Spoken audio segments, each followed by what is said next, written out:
মা আল্লামতানা ইন্নাকা আনতাল আলিমুল হাকীম।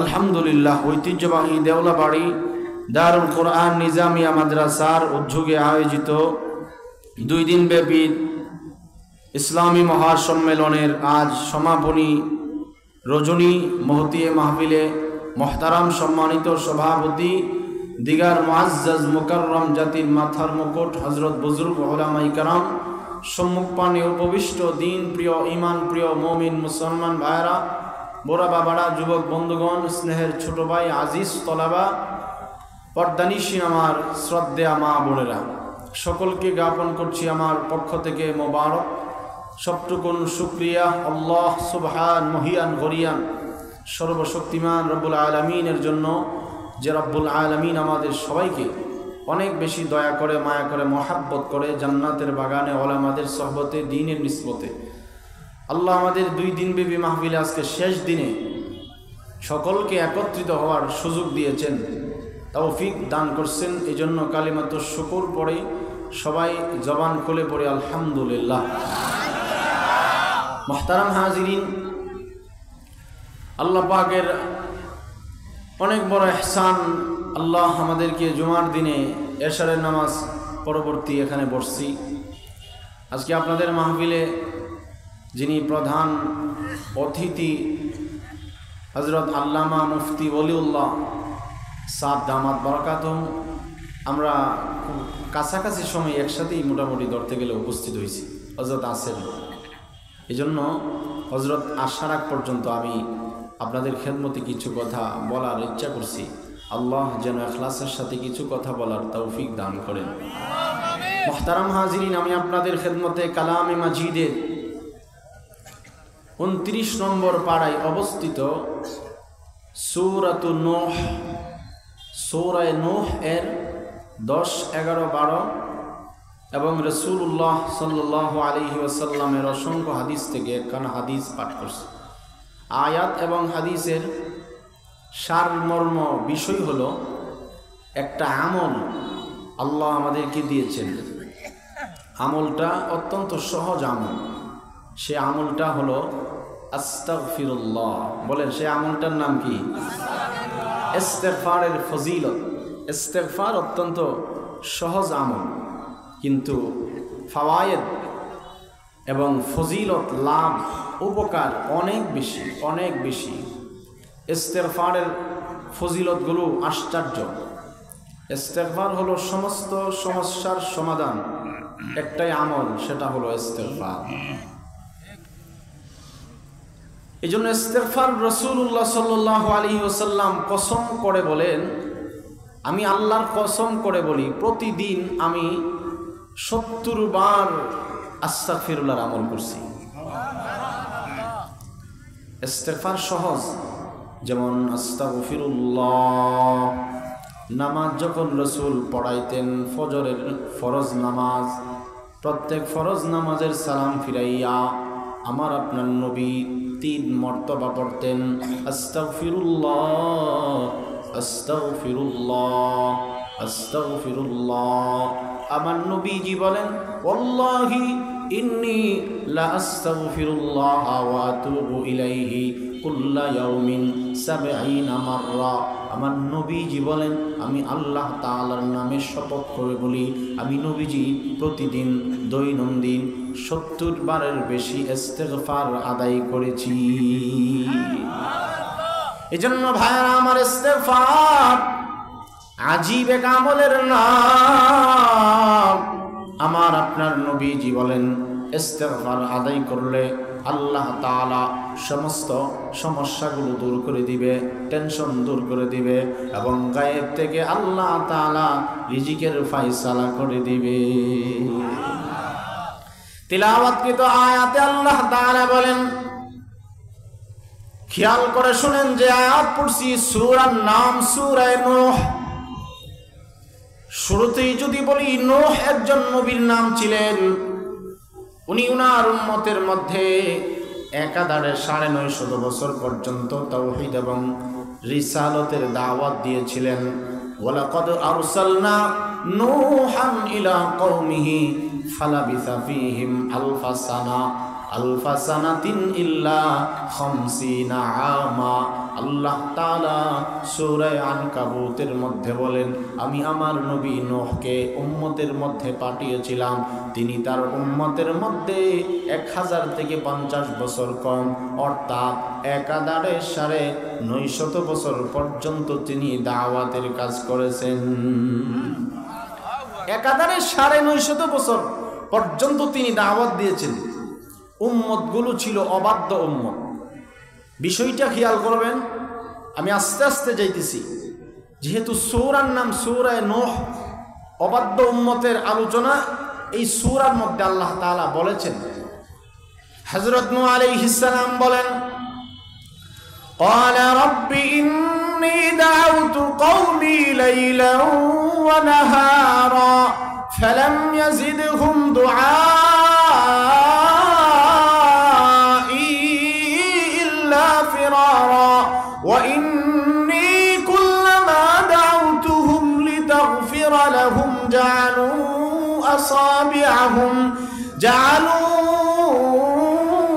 أصابعهم في آذانهم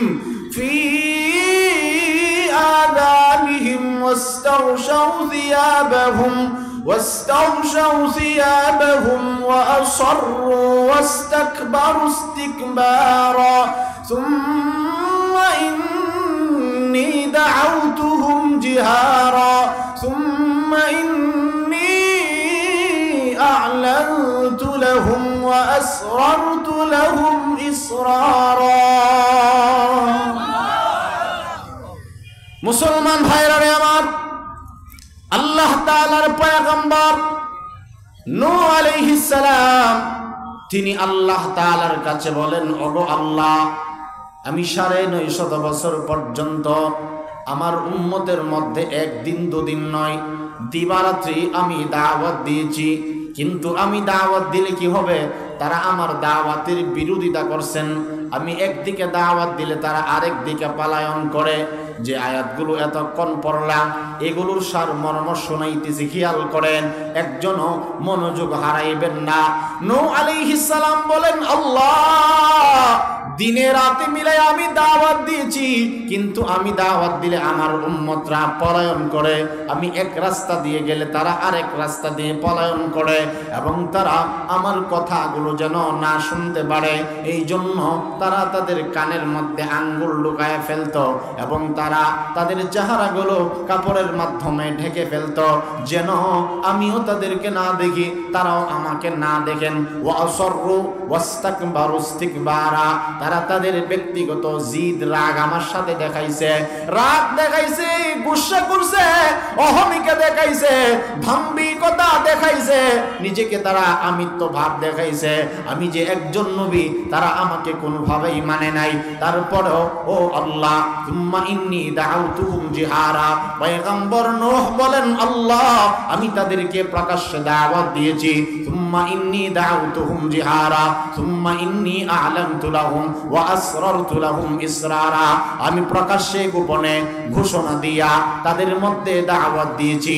এই অবাধ্য উম্মতগুলো যখন আমাকে মানে না, আমার আল্লাহরে মানে না, আমার সাথে যখন দাম্ভিকতা দেখায়, আমার সঙ্গে যখন আমার এই অবাধ্য উম্মতগুলো দাম্ভিকতা দেখায় আর অহংকার দেখায়, যখন তিলাওয়াত মানে না, যখন আমাকে নবী হিসাবে মানে না, তখন আমি আমার ওই উম্মতদেরকে, অবাধ্য উম্মত বেয়াদবগুলোকে আমি একটা ওয়াজ করছি। ওর আল্লাহর পয়গম্বর নূহ আলাইহিস সালাম বলেন, আল্লাহ, ফাকুলতু, অতঃপর আমি তাদেরকে বললাম, কি বললাম, ইস্তাগফিরু রাব্বাকুম, তোমরা তোমাদের আল্লাহ তাআলার দরবারে ইস্তিগফার আদায় করো। ইস্তিগফার শুধু নূহ নবীর পয়গম্বরদের জন্য না, নূহ নবীর উম্মতের জন্য শুধু ইস্তিগফার সীমাবদ্ধ না। আল্লাহ তাআলা বলেন, তামাম কুল কায়নাত উম্মতে মুহাম্মদী, যতদিন পর্যন্ত উম্মতে মুহাম্মদী থাকবে ততদিন পর্যন্ত ইস্তিগফারের আমল থাকবে। কেউ যদি ইস্তিগফার আদায় করে, আল্লাহ তাআলা বলেন, ও গোলাম, তুমি তুমি যদি ইস্তেগফার মন লাগাইয়া তুমি যদি ইখলাসের সাথে तमाम পৃথিবীর সব গুনাহগুলোকে যদি স্মরণ কইরা জবানে তুমি বড় আস্তাগফিরুল্লাহ মায়া ভইরা আবেগ ভইরা গুনাহ মাফের আশায় কোন গোলাম কোন বান্দা যদি পড়ে আস্তাগফিরুল্লাহ আমার আল্লাহ তাআলা বলে বান্দা ইস্তেগফারের কি ফায়দা জানো নি রে বান্দা তুমি যদি ইস্তেগফার আদায় করো এক নাম্বার আমি আল্লাহ তাআলা ওয়াদা দিলাম আমি আল্লাহ তোমাদের জিন্দেগীর সব গুনাহগুলো মাফ করে দিব কারণ আমার আল্লাহর ওয়াদা সত্য না মিথ্যা সবাই বলেন সত্য না মিথ্যা আমার আল্লাহ তাআলার ওয়াদা কখনো ভঙ্গ হয় না যার ওয়াদা কখনো ভঙ্গ হয় না তিনি হলেন আপনার আমার আল্লাহ জোরে বলেন ঠিক না বেঠিক আল্লাহ রাব্বুল আলামিন নিজেই বলেন ইন্নাল্লাহা লা ইউখলিফুল মিআদ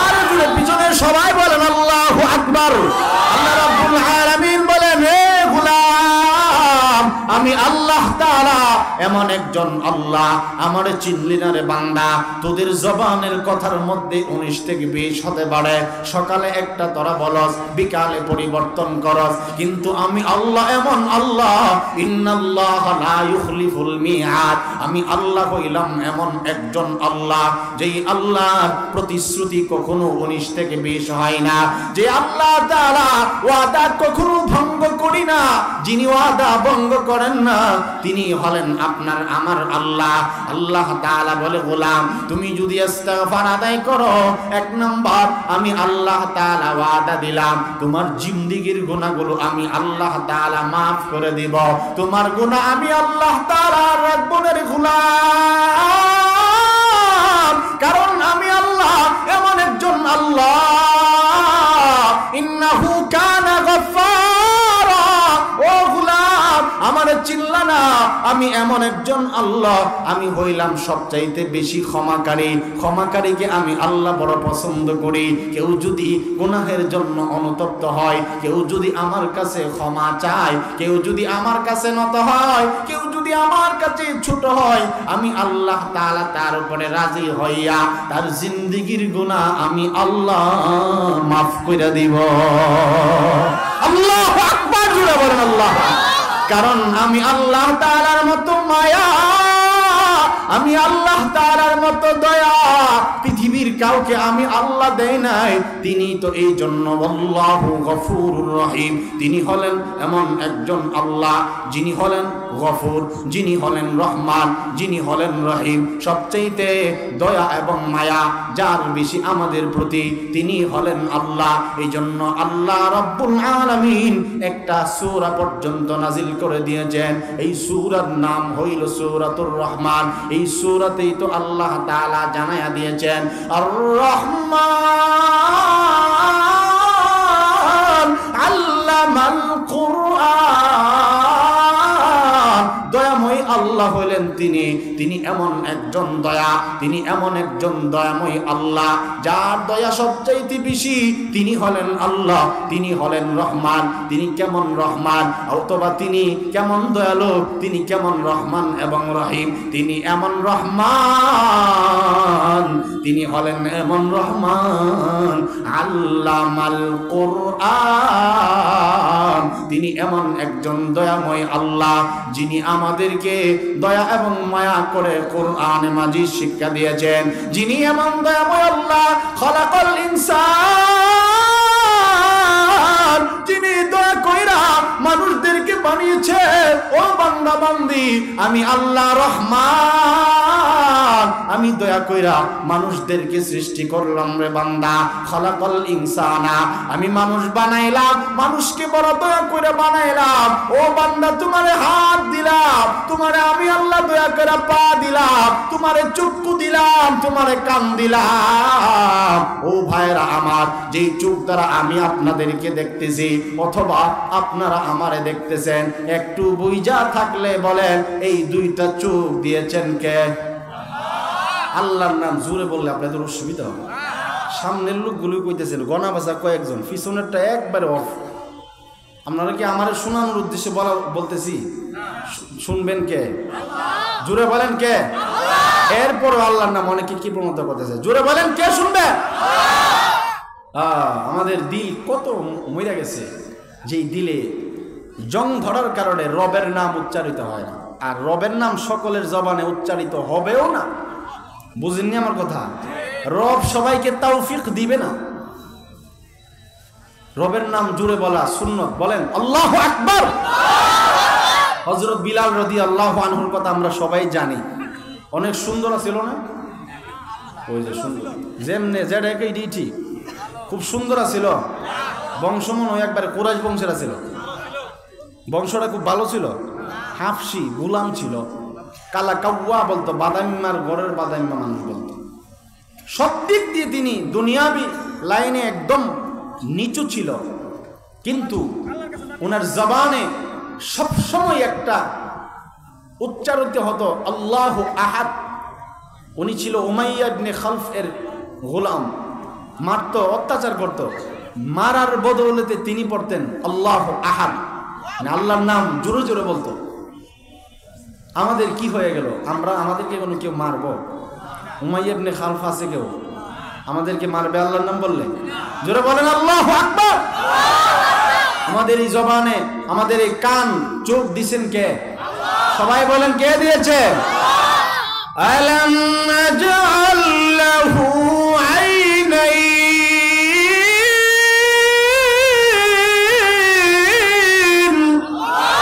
ওয়া লিসানাহু ওয়া শাফাতাইন।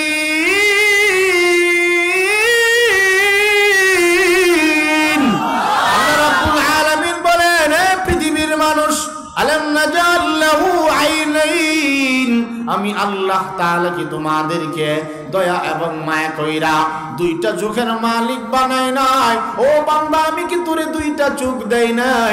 ওয়ালিসানা ওয়া শাফাতাইন, আমি কি তোমাদেরকে দুইটা ঠোঁট দেই নাই? জবাব আসবে আল্লাহ ওয়াজআলা লাকুমুস সামআ ওয়াল আবসারা ওয়াল আফইদা। আল্লাহ তাআলা বলেন, গোলাম রে,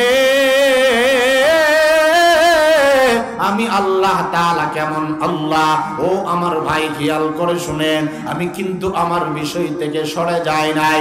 আমার আল্লাহ তাআলা বলেন, এ গোলাম, আমি আল্লাহ তাআলা এই পৃথিবী দেখার জন্য দুইটা চোখের মালিক বানাইলাম।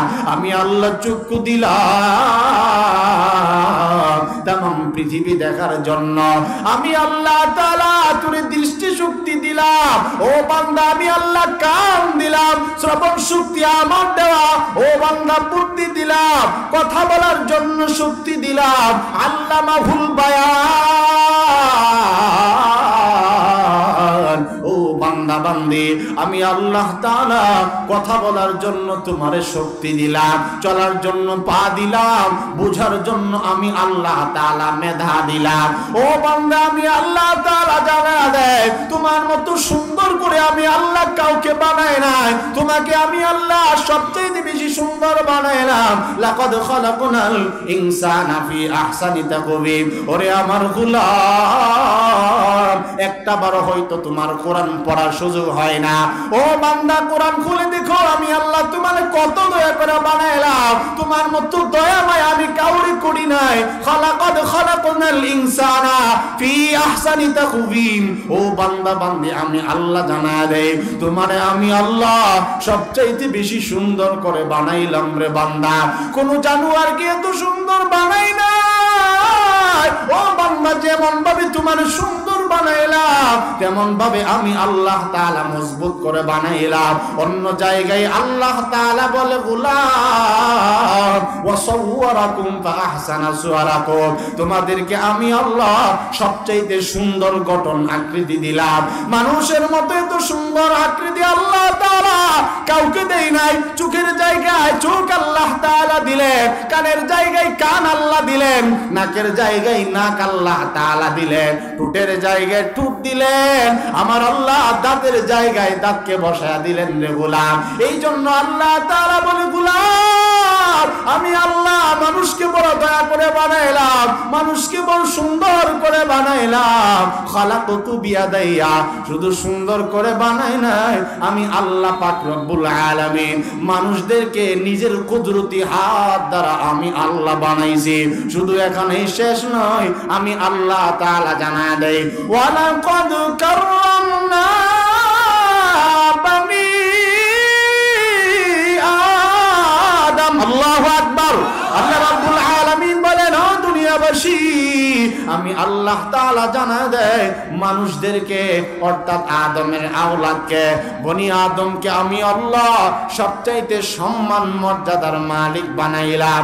অর্থাৎ মানুষকে আল্লাহ তাআলা এক দিক দিয়ে সুন্দর বানাইছে, আরেক দিক দিয়ে সুন্দর গঠন আকৃতি দিয়েছেন, আবার আরেক দিকে আল্লাহ তাআলা সমস্ত প্রাণী থেকে মানুষদেরকে বড় সম্মান মর্যাদা বেশি দিয়েছেন। এই জন্যই তো তিনি রহমান, এই জন্যই তার দয়া মায়া বেশি, তার দয়ার সাথে কাহারও তুলনা নাই। সুবহানাল্লাহ বলবেন না? এই ভাই, আপনাদের কি অসুবিধা হইতেছে? আমার কথা বুঝেননি আপনারা? এই জন্য মুহতারাম হাজিরিন, তিনি রহমান, তিনি গাফফার, অতিশয় যিনি ক্ষমা করেন, সবচাইতে যিনি ক্ষমা বেশি করেন তিনি আল্লাহ। তিনি মাফ করবেন কেমনে, কি কারণে? তিনি বলেন, ও বান্দা বান্দি, তোমরা যদি ইস্তিগফার আদায় করো, আমি আল্লাহ তাআলা ওয়াদা দিলাম, এক নাম্বার, আমি আল্লাহ তোমাদের জীবনের সব গুনাহ মাফ করে দিব। মনে আছে না আপনাদের? দুই নাম্বার, আল্লাহ তাআলা বলেন, ইউরসিলিস সামা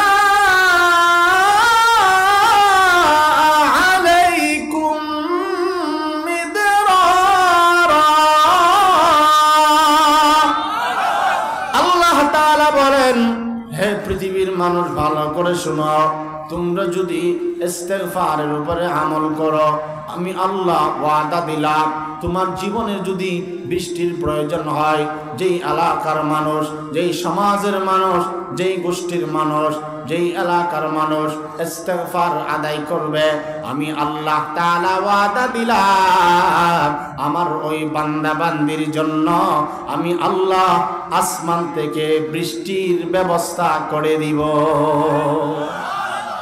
বৃষ্টি না থাকলে আল্লাহ পাক বলছেন ইস্তিগফার করো।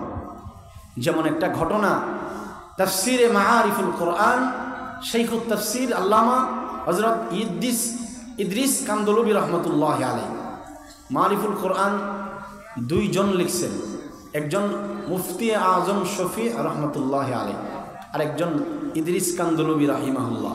উনি লিখেন, হযরত হাসান বসরির কাছে একজন লোক গেল, হুজুর জমিন শুকায় গেছে, জমিনের মধ্যে পানি দরকার, বৃষ্টি দরকার, আমল বাতায় দেন। তিনি বলছেন, তুমি যদি জমিনে পানি আনতে চাও, আসমান থেকে ইস্তিগফার পড়ো, আমল বাতায় দিছে। আরেকজন গিয়া বলতেছে, হুজুর আমার সন্তানে দেহ হয় না, কি আমল করতাম? আমরা তো সন্তান টন্তান না হইলে বিভিন্ন মাজারে দৌড়াই, মাজারে গিয়ে সিন্নি দেই। আমাদের এলাকায় এই প্রচলন আছে কি না আল্লাহ জানে, তবে আমাদের ব্রাহ্মণবাড়িয়াতে মাজার টাজার একটু বেশি, ঠিক নেই? ভণ্ড যেমন বেশি, আহলে হকও বেশি। তো একজন গিয়ে বলতেছে, হুজুর আমার বিবির ঘরে বাচ্চা হয় না, অনেক দিন হলো, আমল বাতায় দেন। হযরত হাসান বসরি বলছেন, ইস্তিগফার করো, আল্লাহ সন্তান দিয়ে দিবে। আরেকজন গিয়ে বলল, হুজুর আমার ঘরে অভাব দূর হয় না, দরিদ্রতা এমন একটা অবস্থা দাঁড়াইছে, সকালে খাইলে বিকালে খাইতে পারি না, আমল বাতায় দেন। তাকেও বলছেন, তুমি ইস্তিগফার পড়ো, আল্লাহ তাআলা তোমার দারিদ্রতা হটাই দিবে। সুবহানাল্লাহ বলেন। এই যে অভিযোগগুলো করছেন, সবার একই জবাব দিছেন, ইস্তিগফার পড়ো। আমার আলোচনাটা শুনলে আপনারা বুঝবেন হাসান বসরি কি এটা নিজের থেকেই বলছে না কোরআনে কারিম থেকে বলছে। এটা আলোচনাটা আর একটু সামনে গেলে বুঝবেন যে হযরত হাসান বসরি যে তাবেঈ ছিলেন, অনেক সাহাবীদের সোহবত তিনি পেয়েছেন। মুসলমান ভাইরা আমার খেয়াল করেন, ইস্তিগফার কোন মানুষ যদি আদায় করে, আল্লাহ তাআলা ওই বান্দা বান্দির গুনাহ সমূহ মাফ করে দিবে। দুই নাম্বার, কোন গোলাম যদি ইস্তিগফার আদায় করে, আল্লাহ তাআলা ওই বান্দা বান্দির জন্য আসমান থেকে রহমতের বৃষ্টির ব্যবস্থা করে দিবে। এখানে একটা কথা বোঝার বিষয়, কারণ বৃষ্টি দেওয়ার মালিক পৃথিবীর কেউ না, বৃষ্টি যিনি দেন তিনি হলেন আপনার আমার আল্লাহ। কথা ঠিক না বেঠিক? বৃষ্টি দেওয়ার মালিক, একচ্ছত্র মালিক, শুধুমাত্র মালিক আল্লাহ। তিনি যখন প্রয়োজন মনে করেন, আমাদের কল্যাণ যখন হবে, তখন তিনি আমাদের জন্য বৃষ্টি দেন। যদিও আমরা সাময়িক সময়ের জন্য বুঝি না, কিন্তু আল্লাহ পাক জানেন কার জন্য কল্যাণ, কার জন্য অকল্যাণ। ঠিক না বেঠিক?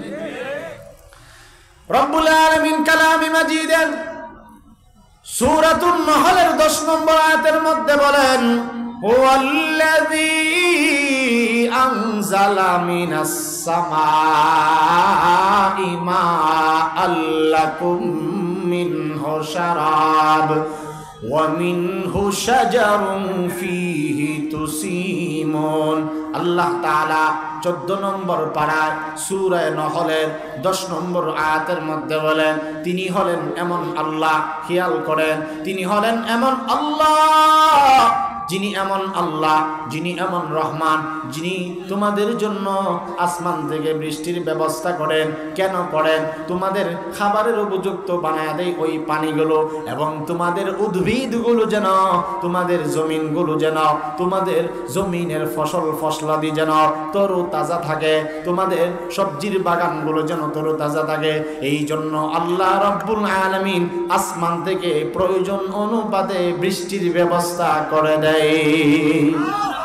বৃষ্টি আল্লাহ দেয়, পানি আল্লাহ দেয়। দেখবেন এই যে আমরা যে সামিয়ানার নিচে, মাশাআল্লাহ অনেক সুন্দর একটা সামিয়ানা, দেখেন তো সুন্দর কিনা বলেন।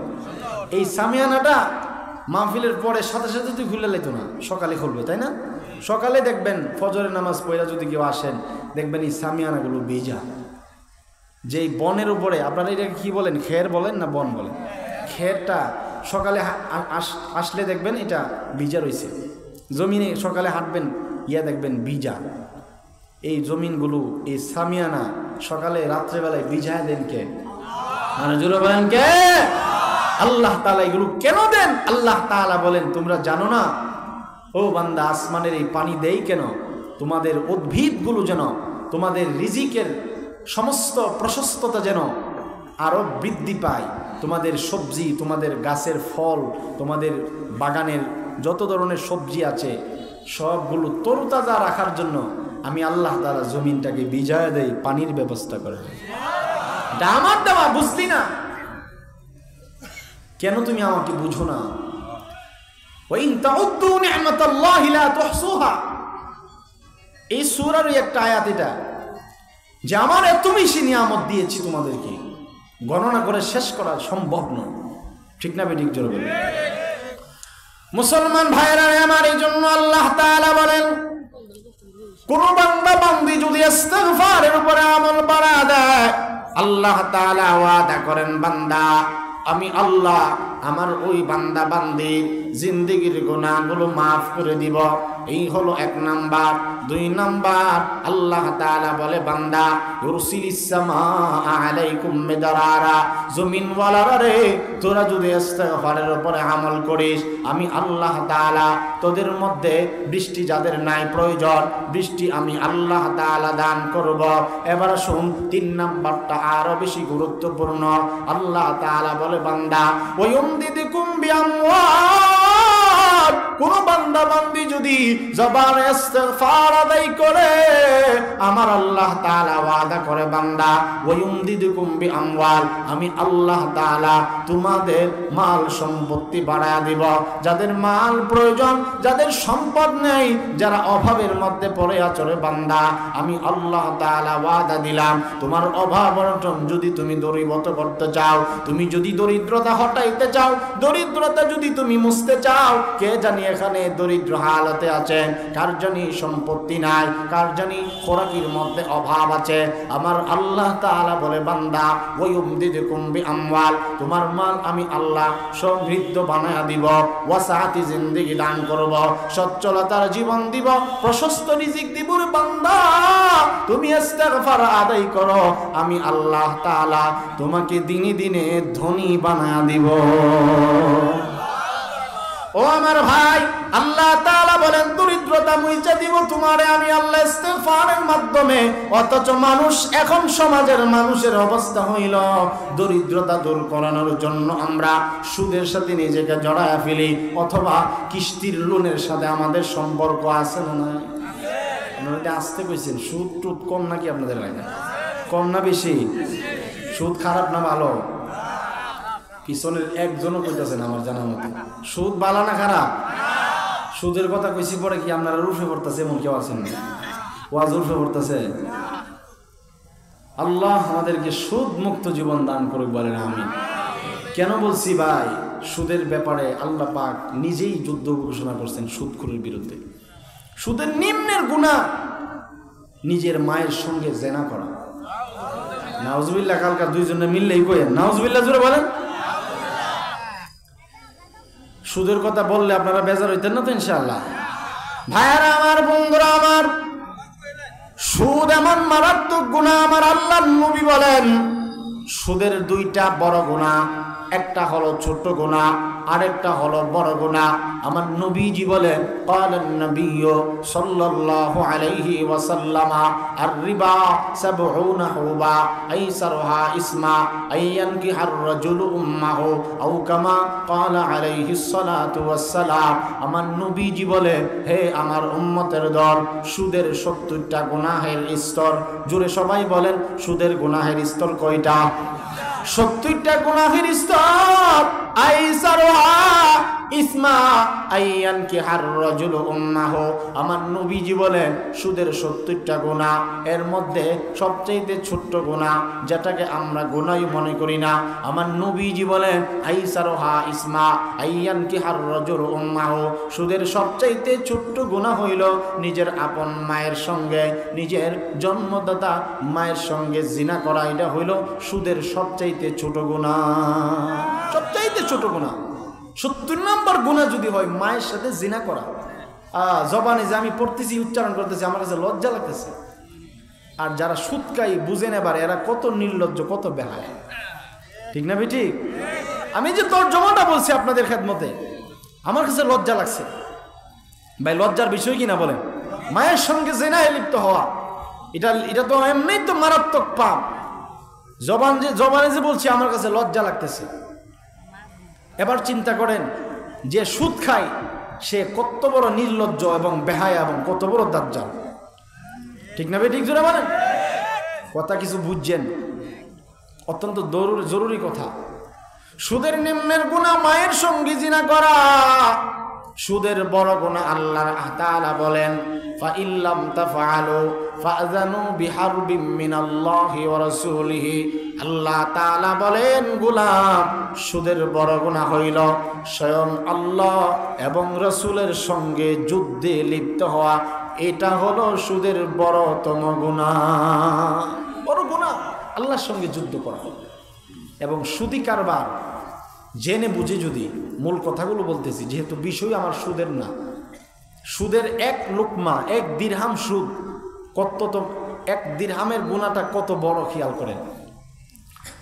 রাসূলুল্লাহ সাল্লাল্লাহু আলাইহি ওয়াসাল্লাম বলেন দিরহামু রিবা ইয়াকুলুহুর রাজুলু ওয়া হুয়া ইয়ালামু আশাদ্দু মিন 36 জিনাতান। আমার নবী বলেন উম্মত, জেনে এবং বুঝে যদি কোনো বান্দা এক দিরহাম পরিমাণ হারাম খায়, হারাম লোকমা, সুদের লোকমা, সুদের টাকা যদি 1 টাকা কেউ হারাম খায়, লক্ষ টাকার কথা নবীজি বলে নাই। কেউ যদি জেনে বুঝে 1 টাকা হারাম খায়, 36 বার জিনা করলে যে গুনাহ, এর চাইতে বড় গুনাহ হইল 1 দিরহাম হারাম খাওয়া। নাউজুবিল্লাহ। 1 দিরহামে যদি 36 বার জিনা বিবিচারের সমতুল্য বা এর চাইতে বেশি গুনাহ হয়, এবং সুদের সর্বনিম্ন গুনাহ হইল নিজের মায়ের সঙ্গে জিনা করা। শুধু তাই নয়, আমার নবীজি বলেন সমাজের মধ্যে যত মহামারী আসে সবচেয়ে বড় কারণ হইল জিনার কারণে। সবচেয়ে বড় কারণ ওজনে কম দিলে, যেই সমাজের মানুষ ওজনে কম দেয়, যেই সমাজের মানুষ জিনা লিপ্ত হয়, যেই সমাজের মানুষ সুদি কারবারে জড়িত হয়, আমার নবী বলেন ওই এলাকার মানুষ যেন নিজেদের জন্য আল্লাহর আযাবকে নিজে বৈধ বানাইছে। এলাকার মানুষ যদি সুদ বেড়ে যায়, জিনা ব্যভিচার যদি বেড়ে যায়, ইযা যাহারা যিনা ওয়ার রিবা ফি ক্বরিয়া ফাকাদ আহাল্লু বিআনফুসিহিম আযাবাল্লাহ। যে সমাজের মানুষ সুদ এবং জিনা দুইটা কথা নবীজি আলাদাভাবে বলছেন, কারণ আমাদের সমাজে বিয়েকে কঠিন বানায়া জিনাকে সহজ বানানো হয়েছে। কথা বলেন না কোনো ঠিক না বেটি? অথচ বিবাহ আন-নিকাহু মিন সুন্নতি ফামান রাগিবা আন সুন্নতি ফালাইসা মিন্নি। রাসূল বলেন বিয়ে আমার সুন্নত, এটাকে যে অস্বীকার করবে, অবজ্ঞা করবে, ঘৃণা করবে, সে আমার উম্মত না, আমার উম্মত না। সমাজের এমন একটা মহামারী দাঁড়াইছে, বিয়ে করলে অল্প বয়সে মানুষ এটাকে তাচ্ছিল্যের নজরে দেখে, প্রেম করলে এটাকে বলে না এটা তো করবেই বয়সে। নাউজুবিল্লাহ, আপনারা কেউ কইছেন না। রাসূলুল্লাহ সাল্লাল্লাহু আলাইহি ওয়াসাল্লাম বলেন আন-নিকাহু মিন সুন্নতি ফামান রাগিবা আন সুন্নতি ফালাইসা মিন্নি। আমার নবীজি বলেন বিয়ে করা আমি নবীজির সুন্নত, যে ব্যক্তি আমি নবীজির সুন্নতকে অবজ্ঞা করে সে আমার উম্মত নয়। নবীজি বিয়ের কথা অন্য জায়গায় বলেন তাজাওয়াদুল ওয়ালুদাল ওয়াদুদা, তাজাওয়াদুল ওয়াদুদাল ওয়ালুদ ফাইন্নী মুকাসিরুম বিকুমুল উমাম। আমার নবীজি বলেন উম্মত তুমি বিয়ে কইরা আওলাদ বাড়ায়া দাও, কারণ অধিক উম্মত যার হবে আমার অধিক উম্মত নিয়ে আমি হাসরের ময়দানে গর্ব করব। বিয়ে করলে ফায়দা কি? নবীজি বলেন ফাইন্নাহু আগাদ্দু লিল বাসারি ওয়া আহসানু লিল ফারাজি। আমার নবীজি বলেন বিয়ে করলে নজরের হেফাজত হয়, নজরের গুনাহ থেকে তুমি বাঁচতে পারবা, তুমি তোমার অঙ্গ প্রত্যঙ্গ, তুমি লজ্জাস্থানের গুনাহ থেকে বাঁচতে পারবা। বিয়ে করলে সমাজের মধ্যে আল্লাহ তাআলা দরিদ্রতা দূর করে দিবে। এজন্য নবীজি বলেন তুমি বিয়ে করো, সুদে কারবার ছাইরা দাও। আল্লাহ তাআলা নিজেও বলেন ইয়ামহাকুল্লাহুর রিবা ওয়া ইউরবিস সাদাকাত ওয়াল্লাহু লা ইউহিব্বু কুল্লা কাফারিন আসিম। আল্লাহ তাআলা বলেন সুদি কারবারকে আমি আল্লাহ তাআলা ধ্বংস কইরা দেই। আল্লাহর ওয়াদা, সুদি কারবার, সুদি পণ্য, সুদের মাল ধ্বংস করেন কে? আল্লাহ। তাফসীরে জালালাইন আল্লামা জালালউদ্দিন সুয়ুতী রাহিমাহুল্লাহ তাআলা বলেন সুদি কারবার যারা করবে তাদের পক্ষ থেকে, তাদের কাছ থেকে আল্লাহ বরকত চিনায় নেবে, বরকত থাকবে না। এটা আল্লাহর ওয়াদা। এখানে যারা সুদখোর ভাইরা আছেন 2-4 জন থাকতেও পারে, কারণ সুদখোরদের মধ্যে নামাজিও আছে, সামনের কাতারে মুসল্লিও আছে। কথা বলেন না কোনো ঠিক না বেটি? এটা শুধু আপনাদের এখানে না, হাজার হাজার মুসল্লির সামনে আজকে কয়েছি। সুদখোররা নামাজিও হয়, মসজিদ মাদ্রাসার মূল দায়িত্বও থাকে। কথা বলেন না কেন? যেই হোক, আপনি আবার কোন আমার কইছেন এমন নি কোন, আমি আপনাদের কি চিনি? হ্যাঁ, নিজের উপরে নিয়েন না।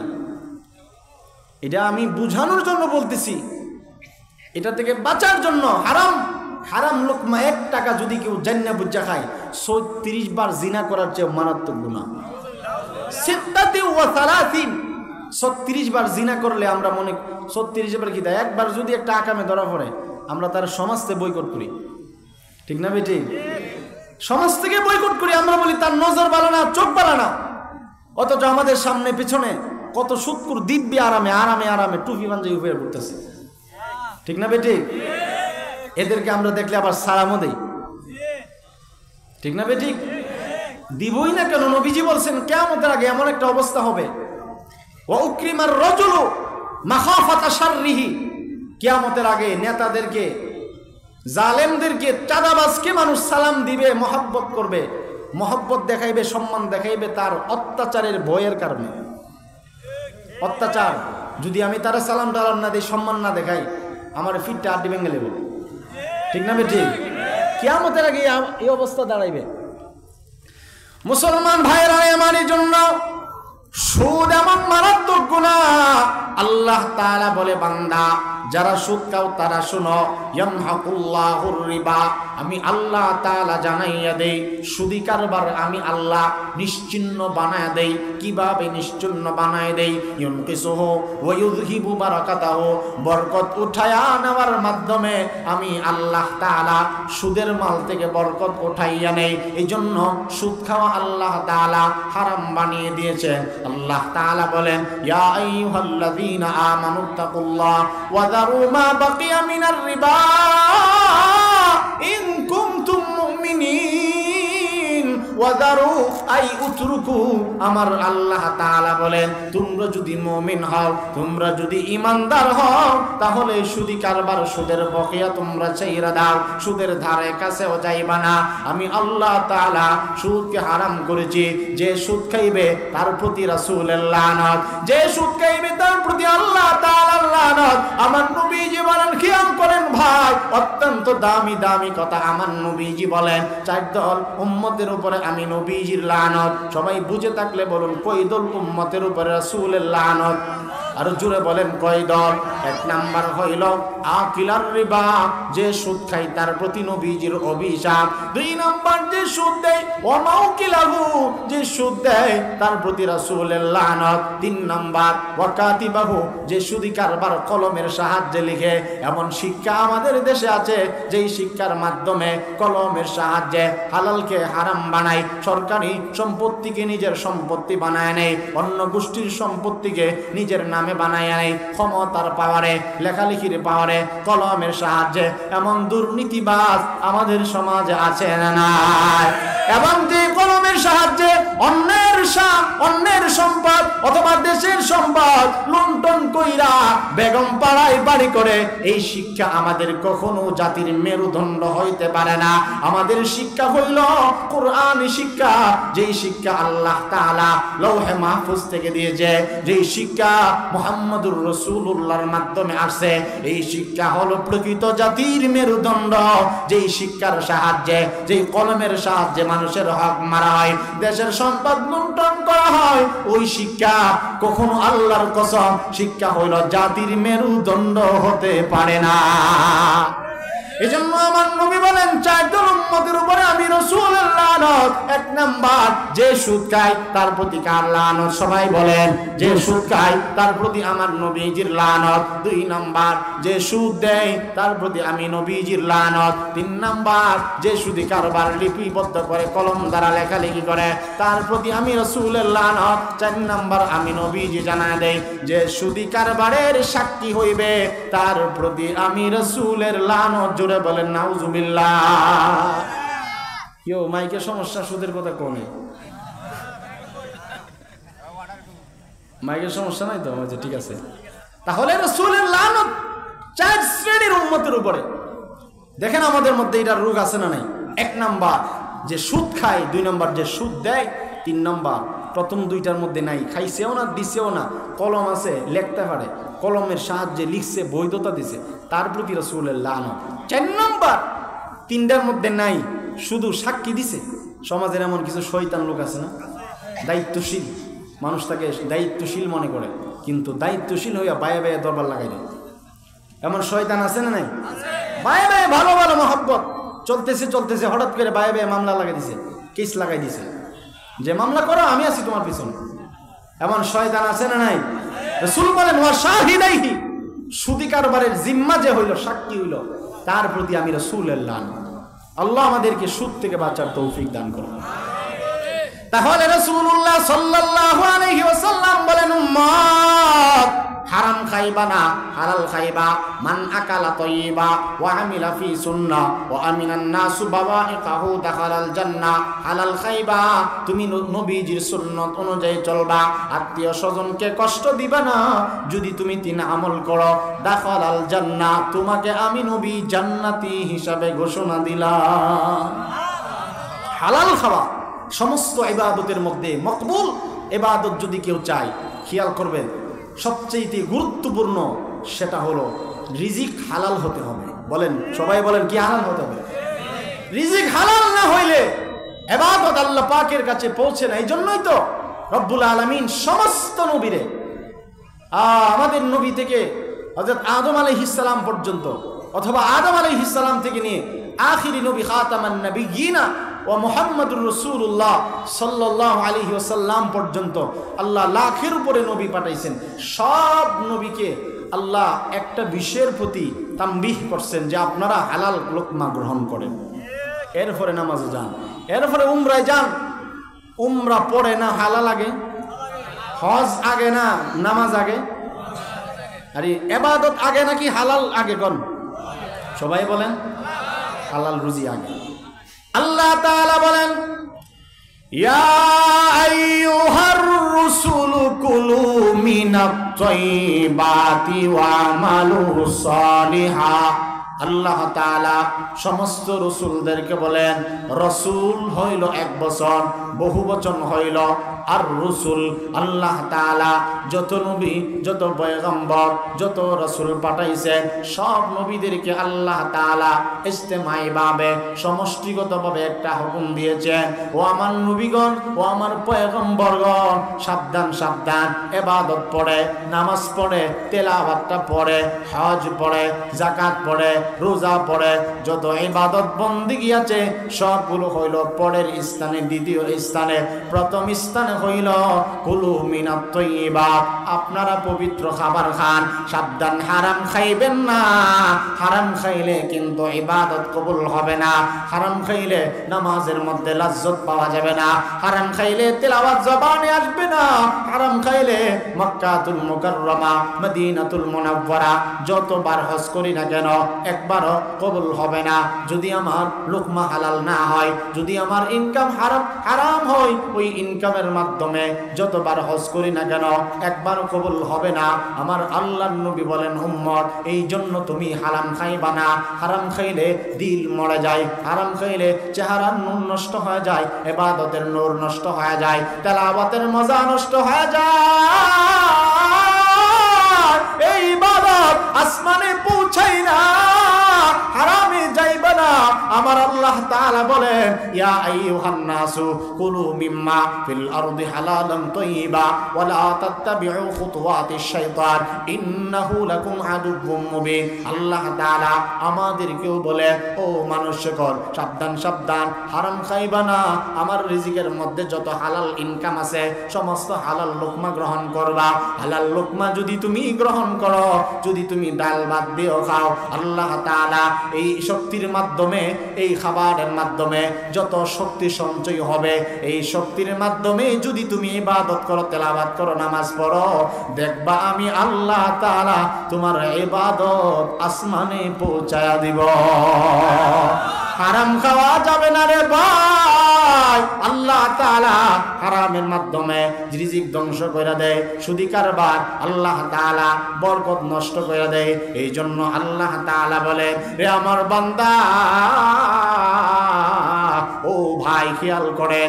এবার আসুন আমার মূল আলোচনায়। আল্লাহ তাআলা বলেন 3 নম্বরে, ও পৃথিবীর মানুষ, ওয়ুমদিদকুম বিআমওয়াল, তুমি যদি আস্তাগফিরুল্লাহ বেশি বেশি পরিমাণ পড়ো, আমি আল্লাহ তাআলা জানায়া দিলাম তোমার মাল আমি আল্লাহ তাআলা বাড়ায়া দিব। অভাবী আমি আল্লাহ তাআলা তোমাকে আর রাখবো না। যার অভাব আছে সে যেন ইস্তেগফার আদায় করে। এই প্রসঙ্গে আমার নবীজি সাল্লাল্লাহু আলাইহি ওয়াসাল্লাম, সবাই বলেন সাল্লাল্লাহু আলাইহি ওয়াসাল্লাম, এই প্রসঙ্গে আমার নবীজি বলেন, উম্মত, মান ক্বারাআ সূরাতাল ওয়াকিআ ফি কুল্লি লাইলাতিন লাম তুসিবহু ফাকাতুন আবাদা। আমার মুরব্বী বাবারা, ও যুবক ভাই, জীবনে কত সময় কত দিক দিয়ে নষ্ট করছে। ও পর্দার আড়ালের মা বোনরা, পর্দার আড়াল থেকে অত্যন্ত আদবের সাথে কথাগুলো শুনেন, খেয়াল করেন। আমার নবীজি বলেন, ও উম্মত, প্রতিদিন যদি রাতের বেলায় কোনো উম্মত সূরা ওয়াকিআ পড়ে, মান ক্বারাআ সূরাতাল ওয়াকিআ ফি কুল্লি লাইলাতিন লাম তুসিবহু ফাকাতুন আবাদা আও কামা ক্বালা আলাইহিস সালাতু ওয়াস সালাম। ও আমার ভাই, অত্যন্ত দামি কথা, যে আমলের সাথে ওই তো আমাদের অনেকেরই সম্পর্ক নাই।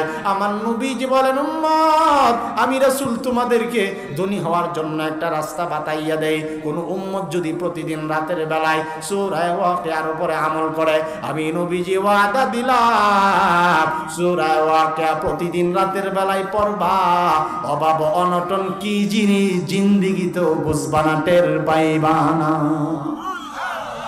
সূরা ওয়াকিয়া ধনী নামক সূরা, এই সূরাতুল গিনা। সূরা ওয়াকিয়াকে বলা হয়েছে ধনী। যে সূরা পড়বে রাতের বেলায় কেউ পড়লে আল্লাহ তার অভাব অনটন মুছে দিবে, দারিদ্রতা মুছে দিবে। এই জন্য এই সূরা আমাদের পড়ার দরকার আছে না নাই? সবাই পড়বো। এটা শুধু আলেমদের জন্য না, এটা শুধু মাদ্রাসা হেফজখানার জন্য না। সূরা ওয়াকিয়া যারা নামাজ পড়ে মুসলমান দাবি করে, রিজিকের অভাব আছে, তারা যেন সূরা ওয়াকিয়া পড়ে। রাজি আছেন ভাই ইনশাআল্লাহ? নবীজি বলছেন অভাব কি জিনিস তুমি বুঝতেই না, সূরা ওয়াকিয়া পড়ে দেখেন। আমাদের ঘরে যাদের অভাব আছে আমরা পড়বো ইনশাআল্লাহ। রাজি আছি ইনশাআল্লাহ? আরেকটা সূরার কথা রাসূল বলছেন, অসুবিধা হইতেছে না আপনাদের? আমার নবীজি বলেন মান কারা ইয়াসিন ফি সাদরিন নাহার কদিয়াত হাওয়াইজুহু। আমার নবীজি বলেন দিনের বেলায় যদি কোনো উম্মত সূরা ইয়াসিন ওয়াল কুরআনুল হাকীম ইন্নাকা লামিনাল মুরসালিন আলা সিরাতিম মুস্তাকিম, এই সূরা যদি দিনের বেলায় কোনো মানুষ তেলাওয়াত করে, আল্লাহ তাআলার নবী বলেন কদিয়াত হাওয়াইজুহু, আল্লাহ তাআলা তার সমস্ত প্রয়োজন মিটায়া দিবে, অভাব আল্লাহ তাআলা দূর করে দিবে। কেননা আমার নবী বলেন লিকুল্লি শাইইন কালবান ওয়া কালবুল কুরআন ইয়াসিন, প্রতিটা জিনিসের একটা অন্তর আছে, আর 30 পারা কোরআন শরীফের অন্তর এবং দিল হইল সূরা ইয়াসিন। এই সূরা ইয়াসিন এমন আজীব একটা সূরার নাম, কেউ যদি একবার বিসমিল্লাহর বা থেকে নিয়ে সূরা ইয়াসিনটা পুরাটা তেলাওয়াত করে, আল্লাহ রাব্বুল আলামিনের নবী বলেন এক মর্তবা সূরা ইয়াসিন পড়লে 10 খতম কোরআনের পড়ার সওয়াব আল্লাহ আমলনামায় লিখে দিবে। সাকরাতের যন্ত্রণার সময় মৃত্যু শয্যায় শায়িত কোন বান্দার সামনে যখন সূরা ইয়াসিন তেলাওয়াত করা হয়, আল্লাহ তাআলা তার মরণকে আসান বানায়া দেয়, কবরের আযাব আল্লাহ দূর করে দেয়। আরেকটা সূরা আছে আমার নবীজি বলেন, ও ভাই কোরআন সাথে তো আমাদের সম্পর্ক নাই, যার জন্য সূরাগুলোর ফজিলত বললে আপনাদের ভালো নাও লাগতে পারে। আমার নবীজি বলেন উম্মত, তুমি যদি অভাব অনটন দূর করতে যাও সূরা ওয়াকিয়া পড়ো, তুমি যদি তোমার দিনের বেলার হাজত পুরা করতে যাও সূরা ইয়াসিন তেলাওয়াত করো, তুমি যদি তোমার মরণের যন্ত্রণা থেকে রেহাই পেতে যাও, মরণটাকে যদি সম্মানজনক মরণ পেতে যাও, তুমি সূরা ওয়াকিয়া অথবা সূরা ইয়াসিন নিজের বিবিকে পড়াও, নিজের সন্তানকে সূরা ইয়াসিনের তিলাওয়াতকারী বানাও, নিজের ঘরের মধ্যে সূরা ইয়াসিনের তিলাওয়াত বানাও দাও। আমার নবী আরেকটা সূরার কথা বলেন, এই সূরার নাম হইল সূরা তাবারাকাল্লাযী। আমার নবী বলেন ইন্না সূরাতাম মিনাল কুরআনি 30 আয়া শাফাআত লিরাজুলিন হাত্তা গুফিরা লাহু ওয়া হিয়া তাবারাকাল্লাযী বিয়াদিহিল মুলকু, রাওয়াহু আবু দাউদ আলাইহির রাহমা। আমার নবীজি বলেন উম্মত, কুরআনে মাজিদের 29 নম্বর পারার সর্বপ্রথম যেই সূরা, প্রায় 3 পৃষ্ঠার মতো একটা সূরা, সূরার নাম হইল সূরাতুল মুলক। সবাই বলেন সূরার নাম কি? আরো জোরে বলেন সূরাটার নাম কি? আমার নবীজি বলেন উম্মত, কোন বান্দা এবং বান্দি যদি এই সূরা মুলক তিলাওয়াত করে, কবরের মধ্যে যখন ওই বান্দাকে রাখা হবে, কুরআন তার ডানে বামে দাঁড়ায়া যাবে পাখির সূরত ধইরা। আমার নবীজি বলেন সূরা মুলকের তিলাওয়াতকারীকে ওই সূরা নিজে পাখির সূরত ধইরা আল্লাহর সঙ্গে ঝগড়া করবে, তাকে যতক্ষণ পর্যন্ত মাফ না করা হবে সূরা মুলক ততক্ষণ পর্যন্ত তার পক্ষ হইয়া আল্লাহর দরবারে সুপারিশ করবে। এই জন্য ভাইরা আমার বলতেছিলাম, আল্লাহ তাআলা বলেন ওয়ায়ুমদিদকুম বিআমওয়ালিন ওয়া বানিন।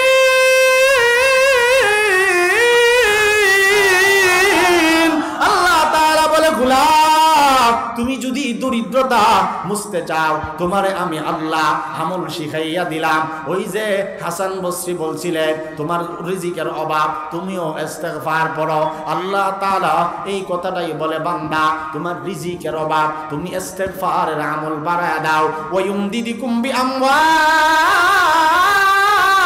রিজিকের সংকীর্ণতা দূর করে দিব রে গোলাম। তোমার ঘরের মধ্যে অভাব তুমি পড়ো বারবার, বেশি বেশি পরিমাণ পড়বা আস্তাগফিরুল্লাহ আস্তাগফিরুল্লাহ। তোমার লাভ কি হবে? এক নাম্বার ফায়দা, আল্লাহ তাআলা জীবনের গুনাহ মাফ করে দিবে। দুই নাম্বার, আসমান থেকে উপকারী বৃষ্টির ব্যবস্থা করবে। তিন নাম্বার, ওয়ায়ুমদিদুকুম বিআমওয়াল, আল্লাহ তাআলা রিজিকের অভাব দূর কইরা দিবে। রাসূল বলছেন সূরা ওয়াকিয়া পড়ো, রাসূল বলছেন সূরা ইয়াসিন পড়ো, অথবা রাসূল বলেন উম্মত সূরা ইখলাসের আমল বাড়ায়া দাও। কারণ সব উম্মত সূরা ওয়াকিয়া পারবে না, সমস্ত উম্মত সূরা ইয়াসিনও পারবে না।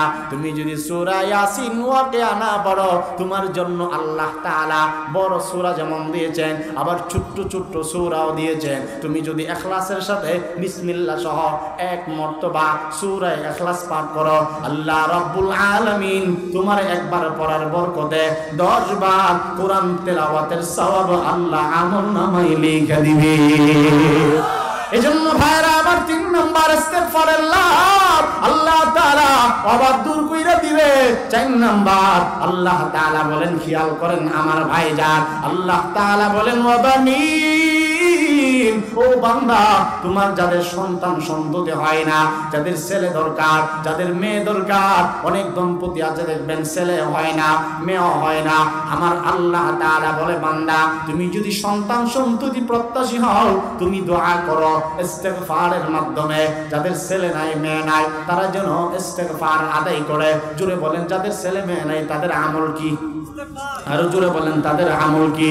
এবং আল্লাহ তাআলা নিজে আমল শিখায় দিয়েছে। যাদের ছেলে নাই অথবা সুন্দরী বিবি, দিনদার সন্তান, বাধ্যগত সন্তান, নেক সন্তান যারা প্রত্যাশা করো, কোরআনে আল্লাহ তাআলা দোয়া শিখাইছে, রব্বি হাবলি মিনাস সালিহিন, রব্বানা হাব লানা মিন আজওয়াজিনা ওয়া যুররিয়াতিনা কুররাতা আয়ুন ওয়াজআলনা লিল মুত্তাকিনা ইমামা, রব্বি হাবলি মিন লাদুনকা যুররিয়াতান তাইয়্যিবা ইন্নাকা সামিউদ দুআ, রব্বি হাবলি মিনাস সালিহিন, রব্বি লা তাযারনি ফারদা ওয়া আনতা খায়রুল ওয়ারিসিন। আমার ভাইরা এই দোয়াগুলো হইল নেককার বিবির প্রত্যাশী যারা। রব্বানা হাব লানা, ও ভাই পড়েন না, জবানটা আল্লাহই তো দিছে, রব্বানা হাব লানা মিন আজওয়াজিনা ওয়া যুররিয়াতিনা কুররাতা আয়ুন ওয়াজআলনা লিল মুত্তাকিনা ইমামা।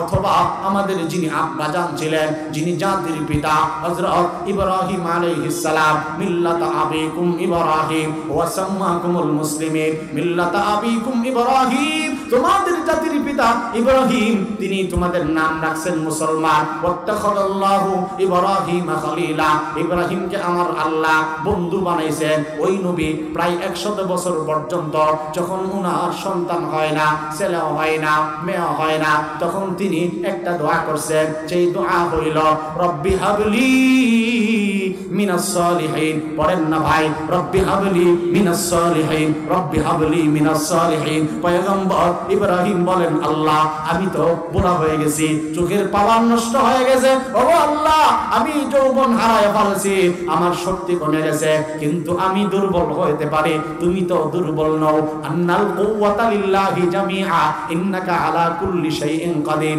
ও আল্লাহ তুমি তো শক্তিশালী আল্লাহ, তোমার কাছে তো কোনো কিছুর অভাব নাই, অতএব আমি বুড়া হইতে পারি, তুমি আমারে দয়া কইরা নেককার সন্তানের আব্বা বানায়া দাও।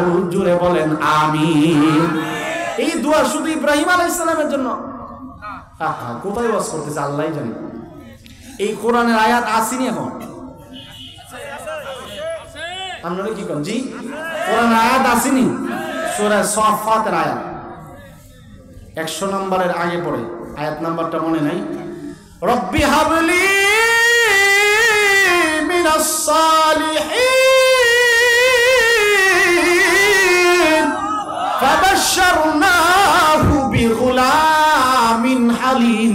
আল্লাহ তাআলার কাছে পয়গম্বর আমাদের যিনি ছিলেন জাতির পিতা ইব্রাহিম আলাইহিস সালাম, তিনি দোয়া করছেন, আল্লাহ আমাকে নেককার একটা সন্তান দাও, বদকার সন্তান দিও না। ও ভাই, যাদের সন্তান হয় না অথবা নেককার সন্তান প্রত্যাশী, তারাও যেন এই দোয়া নিয়মিত পড়ার জন্য যেন আল্লাহ সবাইকে বলছে, ঠিক না বেটি? আল্লাহ তাআলা ওনার দোয়া এমন ভাবে কবুল করছেন, আল্লাহ তাআলা বলেন, ও নবী আমার, আমি আপনার এই দোয়া কবুল করলাম, বিনিময়ে আমি আল্লাহ ফাবাশশারনাহু বিগুলামিন হালিম, আমি আল্লাহ ভদ্র, ধৈর্যশীল, সহনশীল সন্তান ইসমাইলকে আপনার সন্তান বানায়া দিলাম। লম্বা ঘটনা, কুরবানির আলোচনার মধ্যে আপনারা শুনছেন বাপ ছেলের যে ওয়াজ নসিহত, বাবাও ধৈর্যশীল, সন্তানও সাবের। ইন্নাহু কানা আবদান শাকুরা। অথবা ইব্রাহিম আলাইহিস সালামের সন্তানকে আল্লাহ পাক টাইটেল দিয়েছেন যে আমার ইসমাইল জবিহুল্লাহ। আল্লাহু আকবার, জোরে বলেন। আমার পয়গম্বর ইসমাইল অত্যন্ত ধৈর্যশীল, বাবাও ধৈর্যশীল, আল্লাহ পাকের আনুগত্য গোলাম। যেমন বাবা তেমন সন্তান। আমাদের দেশে একটা প্রবাদ আছে না, এর বাপটাই মন নষ্ট, এতই মন নষ্ট হইল, জিরার করে এইটা, ঠিক না বেঠিক? যেমন পিতা দোয়ার মাধ্যমে সন্তান আনছে, এই সন্তান অবাধ্য হওয়ার নয়। আমরা তো দোয়া জানি না, দোয়াটা পড়ছি, অনেকের ভালো লাগছে না, অথবা অনেকের নতুন, অথবা অনেকে জবানে উচ্চারণ করছি না। উচিত ছিল কি, হুজুরে যেহেতু কইতেছে এইটা তো কোরআনের আয়াত, হুজুরের সাথে সাথে যদি আমার বলাটা আল্লাহ পছন্দ করে নেয়, আমার গর্বেও তো আল্লাহ নেক্সট সন্তান দিতে পারে, ঠিক না বেঠিক? জোরে বলেন। এই জন্য আল্লাহ তাআলা বলেন, আপনাদের গুসা হতেছে, রাগ করতেছে? আচ্ছা বলেন তো দেখি, ইনসাফের দৃষ্টিতে কথাগুলো জরুরি কিনা? আরো জোরে বলেন, জরুরি কিনা? প্রত্যেকটা কথার পেছনে পেছনে একটা একটা দুইটা সবক দিতেছি আপনাদেরকে, দরকার কিনা বলেন? রিজিকের অভাবের জন্য সূরা ওয়াকিয়ার আমল দিছি, শুনছেন না আপনারা? সূরা ইয়াসিন, কবরের আযাব থেকে পানাহ চাই আমরা, চাই না ইনশাআল্লাহ? কবরের আযাব থেকে পানাহ, কবরের আযাব থেকে রক্ষা পাওয়ার জন্য সূরা মুলুকের তেলাওয়াত। এটা আল্লাহর সঙ্গে জেরা করবে, ঝগড়া করবে, মাফ না করলে খবর আছে, আল্লাহর কাছে বলবে। তখন আল্লাহ বলবে, আমার কথা আমি অস্বীকার করতে পারি, দুনিয়ার মানুষ কথা অস্বীকার করতে পারে, আমি কি আমার কথা অস্বীকার করবো? কোরআন কার কথা? জোরে বলেন। অন্যান্য কিতাব হইল কিতাবুল্লাহ, আল্লাহর কিতাব। কোরআন হইল সরাসরি কালামুল্লাহ। বুঝে না মনে হয় কিছু? কোরআন সরাসরি আল্লাহর কথা। হযরত মূসা আলাইহিস সালাম কোন দিক দিয়ে কথা বলবো? ওয়া কাল্লামাল্লাহু মূসা তাকলিমা, মূসাকে আমার কালিম বানাইছি, এজন্য মূসার নাম হলো কালিমুল্লাহ। যিনি তুর পাহাড়ে আমার সঙ্গে কথা বলতেন তিনি হলেন হযরত মূসা আলাইহিস সালাম। ওই মূসা নবী কিন্তু যখন মনে চায় তখন আল্লাহর সঙ্গে কথা বলার সুযোগ নাই, সময় নির্ধারণ ছিল, সময় নির্দিষ্ট ছিল। কিন্তু উম্মতে মুহাম্মদীরে নিজেকে আমরা নিজে চিনলাম না। 30 পারা কোরআন আল্লাহ তাআলা আমাদেরকে দিয়া বইলা দিছে, ও উম্মতে মুহাম্মদী, আমি আল্লাহ তাআলা তোমাদেরকে শ্রেষ্ঠত্বের সার্টিফিকেট দিলাম এবং কোরআন নাজিল কইরা আমি আল্লাহ তাআলা জানায়া দিলাম 24 ঘন্টার মধ্যে যখনই তুমি সুযোগ পাইবা তখনই তুমি যদি কোরআন পড়া, কোরআন পড়া মানি হইল স্বয়ং আমি আল্লাহর সঙ্গে কথা বলা, এবং এটার কোনো টাইম নাই। রাতে দিনে যখনই তোমার মনে চায় তখন কোরআন পড়বা। দিলের মহিলা আমি আল্লাহ তাআলা সাফ কইরা দিব। ওয়াইদা তুলিয়াত আলাইহিম আয়াতুহু যাদাতুহুম ঈমানা।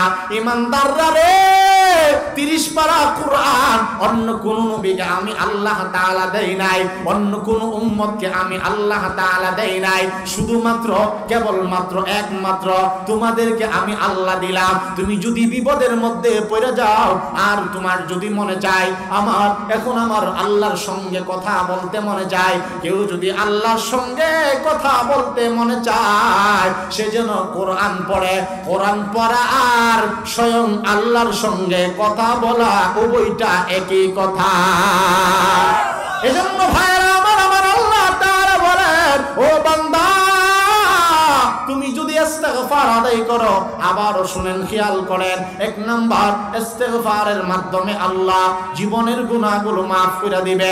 2 নাম্বার আল্লাহ তাআলা আসমান থেকে বৃষ্টির ব্যবস্থা আমাদের জন্য করে দিবে। 3 নাম্বার আমার আল্লাহ তাআলা বলেন ওয়ায়ুমদিদুকুম আমওয়াল, ও বান্দা তোমার অভাব অনটন দূর কইরা তোমারে আমি আল্লাহ দরিদ্রতা দূর কইরা দিব, যেভাবেই বোঝেন ধনী বানায়া দিব, সমৃদ্ধশালী বানায়া দিব, ওয়াসাআতি জিন্দেগি দান করব, রিজিকের প্রশস্ততা আমি আল্লাহ তাআলা বাড়ায়া দিব, তোমারে আমি আল্লাহ সচ্ছলতার জীবন দিব। ও বান্দা 4 নাম্বার আমি আল্লাহ তাআলা ওয়াদা দিলাম, তোমরা যদি ইস্তিগফারের উপরে আমল করো আমি আল্লাহ তাআলা যাদের সন্তান নেই আমি আল্লাহ তাআলা সন্তান সন্ততির আব্বা আম্মা তোমাদেরকে বানায় দিব। তাহলে এখন থেকে আরেকটা কথা বুঝবো আমরা, সেটা হলো সন্তান দেওয়ার মালিক কে? সবাই বলেন কে? কথাটা আমার নয়, বিস্তারিত বলার সময় নাই, যেহেতু কথাটা বলছি প্রমাণ হিসাবে আয়াত আপনাদেরকে শোনাইয়া দিব এবং তরজমাটাও আপনাদেরকে শোনাইয়া দিব। আল্লাহ রাব্বুল আলামিন বলেন পৃথিবীর মানুষদেরকে আমি আল্লাহ সন্তান দেওয়ার একমাত্র মালিক আমি আল্লাহ। সূরাতুশ শূরা 25 নম্বর পারা, সূরাতুশ শূরা 49 এবং 50 এই 2 আয়াতে রব্বুল আলামিন বলেন গোলাম লিল্লাহি মুলকুস সামাওয়াতি ওয়াল আরদি ইয়াখলুকু মা ইয়াশা ইয়াহাবু লিমান ইয়াশাউ ইনাসা ওয়া ইয়াহাবু লিমান ইয়াশাউ যুকুর। এরপরের আয়াতে আল্লাহ তাআলা বলেন আও ইউযাব্বিজুহুম যুকরানা ওয়া ইনাসা ওয়া ইয়াজআলু মান ইয়াশাউ আকিমা ইন্নাহু আলিমুন কাদির। ও ভাই খেয়াল করে শুনেন, আল্লাহ তাআলা বলেন আসমান এবং জমিনের মালিক আমি আল্লাহ, আমি যা মনে চাই তাই সৃষ্টি করি। ইয়াহাবু লিমান ইয়াশাউ ইনাসা ওয়া ইয়াহাবু লিমান ইয়াশাউ যুকুর। অর্থের দিকে খেয়াল করেন, আমার আল্লাহ তাআলা বলে বান্দা আমি যাকে চাই তাকে পুত্র সন্তান দান করে, তাহলে পুত্র সন্তান দেওয়ার মালিক আমার আল্লাহ। মেয়ে সন্তান আমি যাকে মনে চাই তাকে আমি আল্লাহ তাআলা দান করে, যাকে মনে চাই আমি আল্লাহ শুধুই পুত্র দেয়, শুধু ছেলে দেয়, এটা আমার ক্ষমতা। যাকে মনে চাই তাকে আমি আল্লাহ তাআলা আবার কন্যা সন্তান দান করে। ও ভাই বুঝে থাকলে বলুন, এমনও পরিবার আপনাদের দেওলা বাড়িতে আছে নি, একটাও মেয়ে নাই, শুধু ছেলে, এমন দৃষ্টান্ত আছে না নাই? আমার আল্লাহ এই কথাটাই বলে বান্দা আও ইউযাব্বিজুহুম যুকরানা ওয়া ইনাসা। আমি আগের আয়াতে আল্লাহ তাআলা বলেন আমি যাকে মনে চাই তাকে পুত্র সন্তান দান করি, আবার যাকে মনে চাই আমি আল্লাহ মেয়ে সন্তান দেই, কন্যা সন্তান দেই, ছেলে এবং মেয়ে উভয়টা যিনি দেন তিনিও হলেন আল্লাহ। আবার এরপরের আয়াতে 50 নম্বর আয়াতে আল্লাহ তাআলা বলেন আও ইউযাব্বিজুহুম যুকরানা ওয়া ইনাসা, আবার আমি কাউকে ছেলে এবং মেয়ে উভয়টা মিলাইয়া দেই। সুবহানাল্লাহ বলেন ওয়া ইয়াজআলু মান ইয়াশা। এরপরের অংশে আল্লাহ তাআলা বলেন আমি যেমন ছেলে দেই আমি আবার মেয়ে দেই, আবার দুটো আমি আল্লাহ মিলাইয়া দেই। আবার আমি আল্লাহ তাআলা কোন দম্পতি এমন আছে একেবারে বন্দা বানায় দেই, আটকুরা বানায় দেই। অর্থাৎ যিনি দেন তিনি হলেন আল্লাহ, যিনি না দেন তিনিও হলেন আল্লাহ, যিনি বন্দা বানায় রাখেন তিনি হলেন আল্লাহ। সন্তান দেওয়ার মালিক একচ্ছত্র মালিককে জুড়ে বলেন, আর জুড়ে বলেন কে?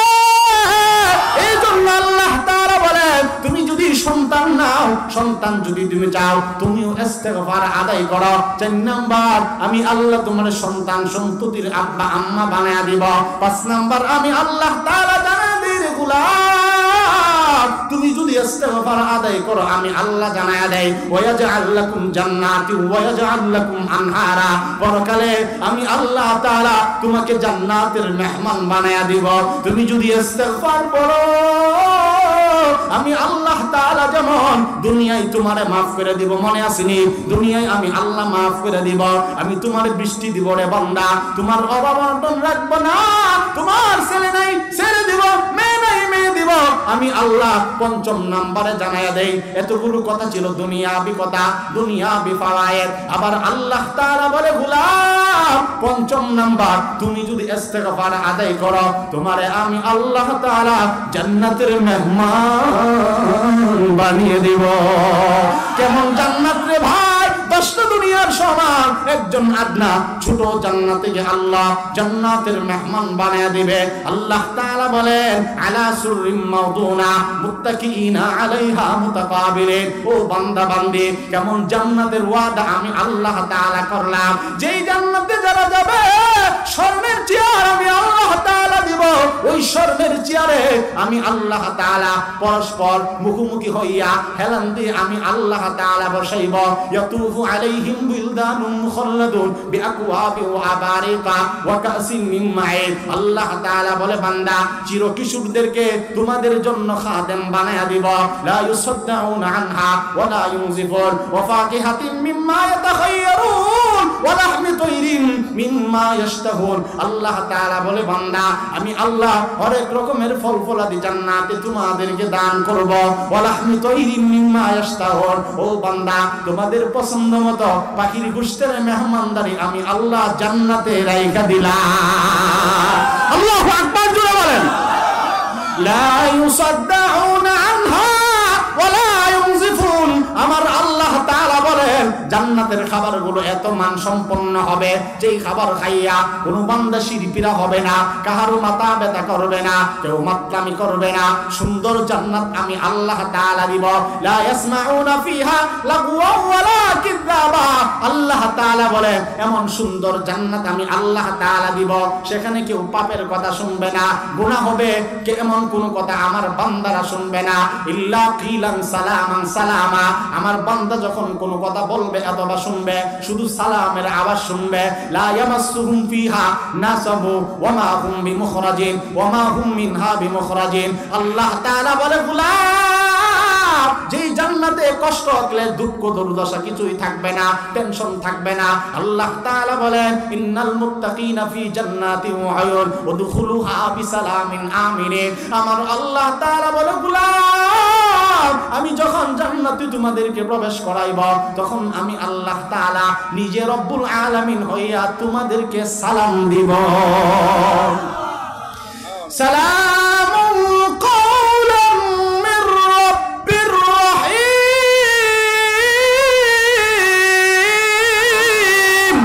তাহিয়াতুহুম ইয়াওমা ইয়ালকাউনাহু সালাম। আল্লাহ তাআলা অন্য আয়াতে আবার বলেন ওয়াসিকাল্লাযীনা তাকাউ রাব্বাহুম ইলাল জান্নাতি যুমারা হাত্তা ইযা জাউহা ওয়া ফুতিহাত আবওয়াবুহা ওয়া ক্বালা লাহুম খাযানাতুহা সালামুন আলাইকুম তিবতুম ফাদখুলুহা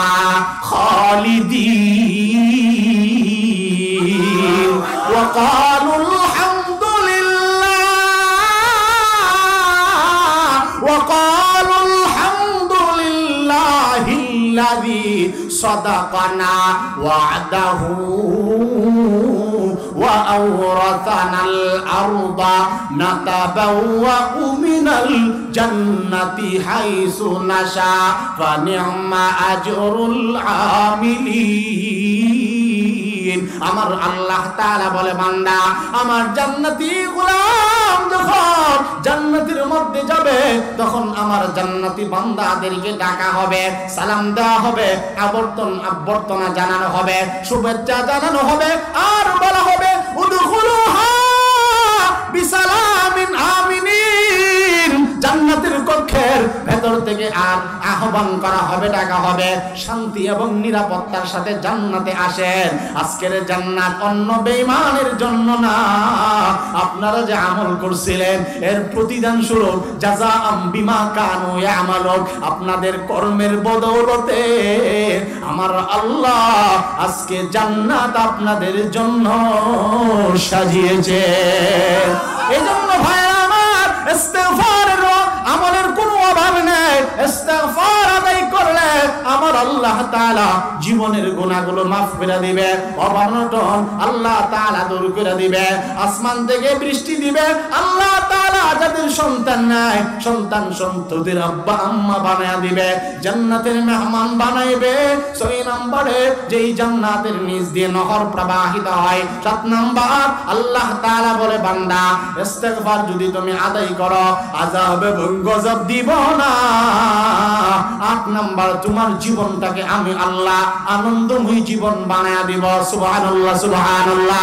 9 নম্বরে আল্লাহ তাআলা বলেন ও বান্দা তুমি যদি ইস্তেগফার আদায় করো তোমাকে আমি আল্লাহ সম্মান মর্যাদার অধিকারী বানায় দিব। 10 নম্বর, আমি আল্লাহ তাআলা তোমাকে আমার প্রিয় বান্দা বানায় দিব এবং ইবাদত করার জন্য যত শক্তি প্রয়োজন, তৌফিক প্রয়োজন, আমি আল্লাহ ইস্তেগফারের মাধ্যমে তোমার শক্তি সঞ্চয় করে দিব। এই হলো ইস্তেগফারের মোটামুটি লাভ। আমার নবীজি বলেন, যেই হাদিসটা আমি পড়ছিলাম, আমার নবীজি বলেন, উম্মত মান লাজিমাল ইস্তিগফারা জাআলাল্লাহু লাহু মিন কুল্লি দিকিম মাখরাজা ওয়া মিন কুল্লি হাম্মিন ফারাজা ওয়া রাযাকাহু মিন হাইথু লা ইয়াহতাসিব আও কামা ক্বালা an-নাবিয়্যু আলাইহিস সালাতু ওয়াস সালাম। আমার নবীজি বলেন, উম্মত কোন বান্দা বান্দি যদি ইস্তিগফারের উপরে আমল করে, সব সময় যদি ইস্তিগফারটা হর হামেশা তেলাওয়াত করে, আস্তাগফিরুল্লাহ শুইতে বসতে ঘুমাইতে সর্বহালতে যদি ইস্তিগফারটাকে আবশ্যক বানায় নেয়, 1 নাম্বার আমার নবীজির হাদিসের কথা, আল্লাহর নবী বলেন, মিন কুল্লি দিকিম মাখরাজা, যত ধরনের বিপদ বালা মুসিবত আছে ইস্তিগফারকারী বান্দাকে আল্লাহ তাআলা বিপদ আপদ থেকে উদ্ধার করবে।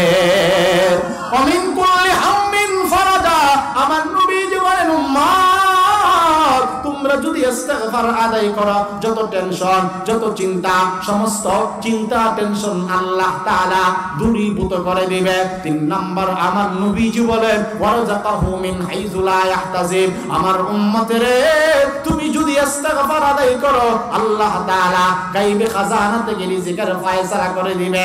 তাহলে আমাদের রিজিকের মালিক হলেন আল্লাহ। জোরে বলেন, রিজিকের মালিক কে? এই রিজিকের মালিক আল্লাহ। এই রিজিক আমরা আল্লাহর কাছ থেকে পেয়েছি। কেউ সম্পত্তি দেওয়ার মালিক নয়, সম্পদ যিনি দেন তিনি হলেন আল্লাহ। ইন্নামা আমওয়ালুকুম ওয়া আওলাদুকুম ফিতনা, সন্তান এবং আওলাদ অথবা সম্পত্তি এগুলো আল্লাহ তাআলার দেওয়া পরীক্ষা, আল্লাহর দেওয়া জান, আল্লাহর দেওয়া মাল, আল্লাহর দেওয়া সময়, আল্লাহর দেওয়া জবান। যেমন এখানে আমি জবান বিক্রি করতেছি, আমার জবানের মালিক আমি নই, আমার সময়ের মালিক আমি নই, আমার রিজিকের সম্পত্তি এগুলো আমার নয়, এগুলো সব কিছু একমাত্র আল্লাহ ছাড়া কাহারও না। ঠিক না? ঠিক জোরে বলেন। এই জন্য আমাদের এই সময় দিয়েছেন আল্লাহ, এই জন্য মাদ্রাসাকে মহব্বত করে এখানে বসছি, কান দিয়েছেন আল্লাহ, কান দ্বারা শ্রবণ করতেছি। আবার আমার জবান আল্লাহ দিয়েছেন, এই জবান দ্বারা আপনাদেরকে কিছু টুটা ফাটা আলোচনা করতেছি। আবার সম্পত্তিও দিয়েছেন আল্লাহ, এই জন্য আল্লাহর দেওয়া সম্পত্তি আমরা কার রাস্তায় ব্যয় করব? জোরে বলেন, আর জোরে বলেন, কার রাস্তায়? আল্লাহর দেওয়ার সময়, আল্লাহর দেওয়া রিজিক কেউ যদি আল্লাহ তাআলার জন্য দিয়া দেয়, আল্লাহ তাআলা বলেন তাকে আমি আল্লাহ আমার প্রিয় বান্দা বানায়া দিব। সাদাকার মাধ্যমে আল্লাহ পাক রিজিক বানায় দেয়, রিজিকের ওসাত দেয়। এ ভাই, আলোচনাটা তখন শুনছেন, আমার আলোচনা শেষ। আপনাদেরকে একটু মাদ্রাসার সাথে একটু সম্পৃক্ত রাখি, মালের মাধ্যমে আমরা মাদ্রাসার সাথে একটু সম্পর্ক রাখবো তো ইনশাআল্লাহ। আপনারা উঠবেন না? কারা কারা উঠে যাবেন? গা উঠছেন না কেউ? আল্লাহর ওয়াস্তে বসে এত কষ্ট করে আপনাদেরকে কথাগুলো শোনাইছি, কষ্ট আমার হয়েছে, এত কষ্ট করে সফর করে আসছি।